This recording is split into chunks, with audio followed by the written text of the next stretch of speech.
नमस्कार दोस्तों, देखिए आज का जो टॉपिक है वो है हमारा आदिवासी विद्रोह। 1857 के पहले जितने भी क्रांति हुई थी, चाहे नागरिक विद्रोह है, चाहे वो किसान आंदोलन है, चाहे वो सैनिक विद्रोह हुआ, ठीक है। तो उसी में हम लोग आज देखेंगे ये आदिवासी विद्रोह भी 1857 से पहले देखने को मिलता है।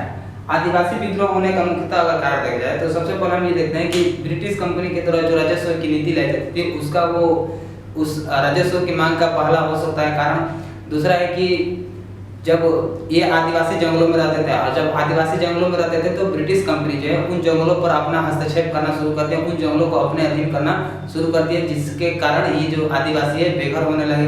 उसके बाद तीसरा हम देखते हैं कि ये जो आदिवासी है किसी मतलब कि ये अधिकतर जमीन पर खेती करते थे और उन खेती के जो जमींदार जो ठेकेदार थे उन जमींदारों और ठेकेदारों के द्वारा जो उत्पीड़न की जाती थी इन आदिवासियों पर, इसके खिलाफ ये जो आदिवासी विद्रोह देखने को मिलता है, ठीक है।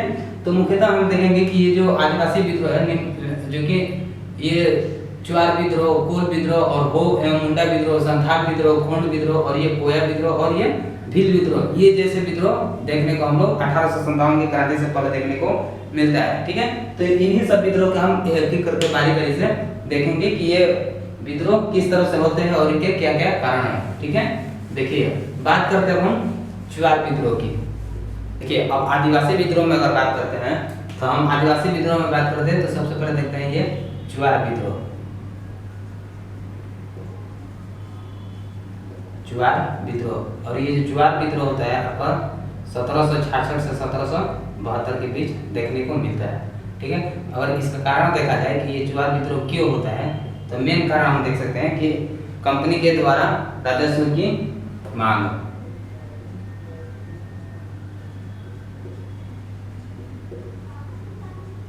ठीक है, कंपनी के द्वारा राजस्व की मांग की जा रही थी, ठीक है। लेकिन ये जो राजस्व की मांग की जा रही थी कंपनी के द्वारा, तो ये जो चुआर आदिवासी ये इस राजस्व को अदा करने में चुकाने में असमर्थ हो जाते थे, क्योंकि इस समय ये जो 1766 से 1772 का जो टाइम पीरियड है इसमें अकाल की स्थिति देखने को मिलती है।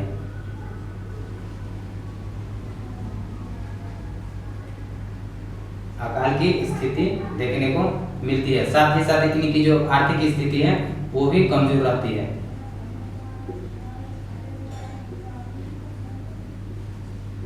आर्थिक स्थिति का कमजोर होना, ठीक है। लेकिन अब बात करते हैं मेन रूप से ये जो चुआर आदिवासी है, ये जो चुआर जनजाति है, ये मुख्यतः इनका काम जो था खेती करना। ये क्या थे? किसान और आखेटक थे।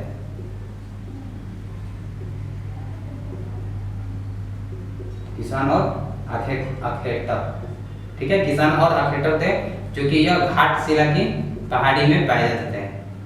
रहते थे कहाँ पे? घाटशिला की पहाड़ी में।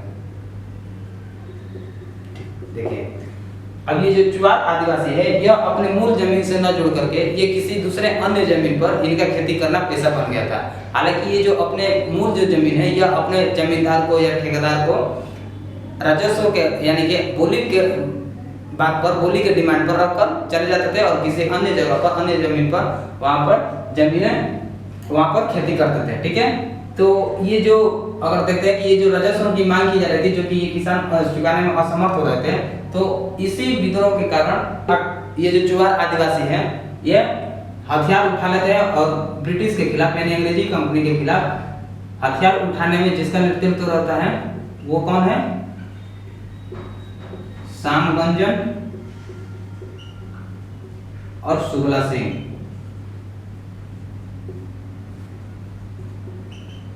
सामगंजन और सुगला सिंह के नेतृत्व में ये चुआर आदिवासी ब्रिटिश के खिलाफ हथियार उठाते हैं और हथियार उठाने के बाद यह विद्रोह कर देता है। और ये जो सामगंजन और सुगला सिंह है यह आपके कौन है? ये जमींदार के रूप में देखने को मिलते हैं, यानी कि ये जो थे ये जमींदार थे। तो इस तरह से होता है चुआर का विद्रोह जो कि 1766 से 72 तक चलता है, जो कि कहाँ पर? घाटशिला वाला पहाड़ी क्षेत्र में चलता है। अब हम बात करते हैं कोल विद्रोह।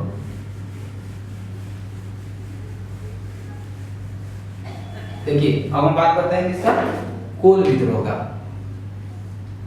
तो ये जो कोल विद्रोह है आपको 1831 में देखने को मिलता है।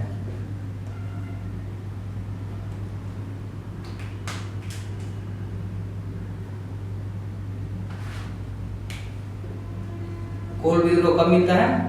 1831 में। इस कोल विद्रोह का नेतृत्व कौन है? बुद्धो भगत। बुद्धो भगत। अगर इसकी जगह देखे जाए कि कौन कौन से जगह पे ये आंदोलन देखने को मिलता है, तो मुख्य रूप से हम देखते हैं कि ये जो रांची, सेबुम, हजारीबाग, रांची, सेबुम और हजारीबाग वाले एरिया में इसको देखने को मिलता है, जो कि कोल विद्रोह होता है। और इसका कारण देखा जाए कि ये मेन कारण क्या है कोल विद्रोह होने का, तो देखिए कारण ये है कि कोल विद्रोह जो होता है, जब ब्रिटिश कंपनी आती है इन सभी क्षेत्रों में और अपना राजस्व मांगती है, तो इस समय क्या होता है कि ये जो कोल आदिवासी हैं देने में असमर्थ हो जाते हैं। तो इन असमर्थ के कारण ये जो ब्रिटिश है किसी बाहरी किसान को, चाहे वो हिंदू हो, मुस्लिम हो या सिख हो, उन सभी बाहरी किसान को ये इनकी जमीनें हड़प करके उनको दे देता था और उनसे वो जमीनें देकर के राजस्व वसूलता था। ठीक है, तो इसके खिलाफ में बुद्धो भगत के नेतृत्व में, ये जो बुद्धो भगत है इनके नेतृत्व में 1831 में ये जो कोल जनजाति है, कोल आदिवासी है, हथियार उठाते हैं। और हथियार उठाने के बाद ये जो बाहरी किसान आते हैं, चाहे हिंदू मुस्लिम हो जो भी हो, इन बाहरी किसानों को एक बड़ी संख्या में मार करके ढेर कर देते हैं। ठीक है, जब ये मार करके ढेर कर देते हैं तो इसके खिलाफ ब्रिटिश कंपनी जो है सैन्य व्यवस्था की मदद से इस कोल विद्रोह को दबाने में, यानी कि इस कोल विद्रोह को सैन्य व्यवस्था से इस कोल विद्रोह को दबा देता है। ठीक है, तो ये हुआ आपका कोल विद्रोह जो कि बुद्धो भगत के नेतृत्व में होता है। अब हम तीसरा आदिवासी विद्रोह की बात करते हैं, तो वो है आपका हो और मुंडा की विद्रोह। हो एवं मुंडा विद्रोह। अब हो एवं मुंडा विद्रोह है यह 1820 से 37 तक देखने को मिलता है, जिसमें यह मुख्यतः हो विद्रोह होता है। कब? 1820 से 37 तक देखने को मिलता है। अब हो विद्रोह की अगर देखा जाए तो इसका नेतृत्व करता कौन है? राजा प्रहत सिंह। राजा प्रहत सिंह के द्वारा इसका नेतृत्व किया जाता है। और कौन से क्षेत्र में किया जाता है? तो ये किया जाता है छोटा नागपुर वाले क्षेत्र में, नागपुर और सेबुम वाले क्षेत्र में किया जाता है। देखिए हो विद्रोह जो है कि राजा प्रहत के नेतृत्व में छोटा नागपुर और ये सेबुम वाले क्षेत्र में किया जाता है। अगर कारण देखा जाए तो 1831 में ये जो ब्रिटिश कंपनी है एक नीति लाती है और उस नीति के अंतर्गत जो जमीन के राजस्व मतलब कि समय पे नहीं दिया करते थे, तो उनकी जो जमीनें हैं हड़प करके किसी दूसरे जमींदार को, किसी दूसरे ठेकेदार को दे दिया करते थे वो हम ब्रिटिश, और उन ठेकेदारों से अपनी कंपनी का राजस्व वसूला करते थे। तो जिसके विरुद्ध में, इसके अगेंस्ट जो है ये राजा प्रहत है, इन हो जनजाति को संगठित करते हैं और हो जनजाति को संगठित करने के बाद ब्रिटिश के खिलाफ यह विद्रोह कर देते हैं। ठीक है, तो भी इसी से रिलेटेड है, जो कि यह मिलता है आपको मुंडा विद्रोह। अब ये जो मुंडा विद्रोह है यह आपका 1899 से 1919 तक देखने को मिलता है, जिसका नेतृत्व कौन है? बिरसा मुंडा। बिरसा मुंडा। देखिए अब ये जो मुंडा विद्रोह है यह स्टार्टिंग में यह एक धार्मिक विद्रोह था, लेकिन जिस तरह से ब्रिटिश अपने राजस्व बढ़ाने के लिए अपने नीति नियम लागू कर रहे थे, तो उसमें जमींदार, ठेकेदार और इन आदिवासियों को परेशान कर रहे थे, इनको शोषण कर रहे थे। तो इसके खिलाफ ये बिरसा मुंडा के नेतृत्व में मुंडा विद्रोह होता है, जो कि आपका 1899 से 1900 के बीच में देखने को मिलता है। तो ये जो मुंडा विद्रोह होता है बिरसा मुंडा के, यानी कि अंततः देखा जाए कि ये जो कंपनी है, ब्रिटिश कंपनी है, मुंडा विद्रोह बिरसा मुंडा को पकड़ लेती है और पकड़ करके इनको जेल भेज देती है, और जेल भेजने के बाद ये जो सैन्य की मदद से मुंडा विद्रोह को कुचल देते हैं, यानी कि दबाया जाता है ब्रिटिश कंपनी के द्वारा। अब बात करते हैं हम संथाल विद्रोह। ये जो संथाल विद्रोह है यह आपका संथाल विद्रोह 1855 से 56 तक देखने को मिलता है। ठीक है, इस संथाल विद्रोह का अगर देखा जाए तो ये जो इसके नेतृत्व करता है, इस विद्रोह का जो नेतृत्व करते हैं वो आप करते हैं सिंधु एवं कानू। सिंधु एवं कान्हू के द्वारा इसका नेतृत्व किया जाता है, जो कि भागलपुर से लेकर के राजमहल की पहाड़ी में इसका महत्व देखने को मिलता है। राजमहल की पहाड़ी।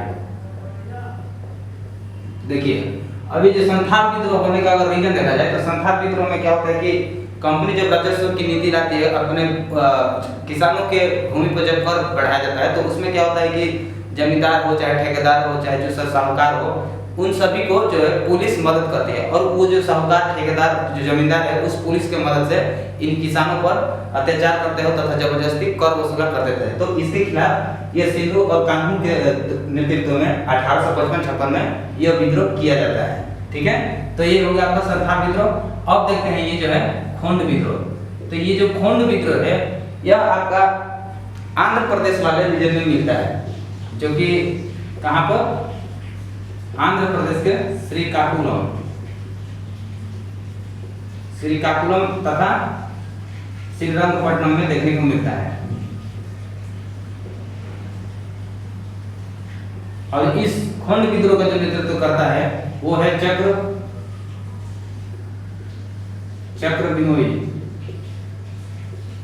के नेतृत्व में ये खोंड विद्रोह किया जाता है। अगर इसका कारण भी देखा जाए तो सेम वही होता है, जिस तरह से अपने राजस्व को बढ़ाते हैं, कर को बढ़ाते हैं, किसानों से जबरदस्ती कर वसूलते हैं। और ये जो खोंड विद्रोह है इसमें आंतरिक मामले में यानी कि जमीनी के मामले में यहाँ पर हस्तक्षेप करना शुरू कर देते हैं, तथा इनके जो रीति रिवाज है उन रीति रिवाज में भी यहाँ तक उनका हस्तक्षेप करना शुरू कर देते हैं। ठीक है, अब देखिए अब ये बात करते हैं हम कोया विद्रोह की। तो ये जो कोया विद्रोह है यह आपको अलग अलग समय पर अलग अलग टाइम पर देखने को मिलता है, जैसे कि कभी 1803 में इसका देखने को मिलेगा, 1840 में देखने को मिलेगा, 1845 में देखने को मिलेगा। ठीक है, तो ये भी कोया विद्रोह भी एक आदिवासी विद्रोह है, जनजाति विद्रोह है, जो कि वही सेम जब किसान जो है जब ब्रिटिश कंपनी आते हैं तो अंग्रेजों पर जब ब्रिटिश कंपनी आते हैं तो जंगलों पर हस्तक्षेप करना शुरू कर देते हैं, जंगलों को कटाई करना शुरू कर देता है, जंगलों पर अपना अधिकार जमाना शुरू कर देते हैं। तो ये जो कोया जनजाति हैं उन लोगों को उन जंगल से बेघर होना पड़ता था, क्योंकि ये जो जनजाति है वो जंगल को अपना घर समझते वहीं पर रहते थे। ठीक है, तो इसके विरुद्ध जो है वन नीति के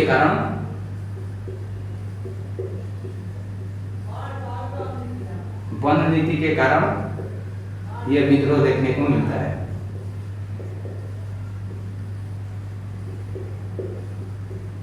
ठीक है, सेम अगर देखा जाए ये भील विद्रोह भी है, भील विद्रोह और कोलिया विद्रोह भी सेम वही होता है। ठीक है, तो इस तरह से हम लोग देख रहे 1857 के पहले जो भी आदिवासी विद्रोह हुआ था हम लोग यहाँ पर देख चुके हैं। ठीक है, और इससे जो भी पिछले क्लास में हुआ था उसमें नागरिक विद्रोह भी देख लिए हैं, यहाँ तक किसान आंदोलन भी देख लिए हैं। और ये जो हमारा है इसके बाद जो आंदोलन होगा वो होगा आपका धार्मिक आंदोलन। ठीक है, जिसमें राजा राम मोहन राय जैसे नाम आएंगे, ठीक है, दयानंद सरस्वती आएंगे।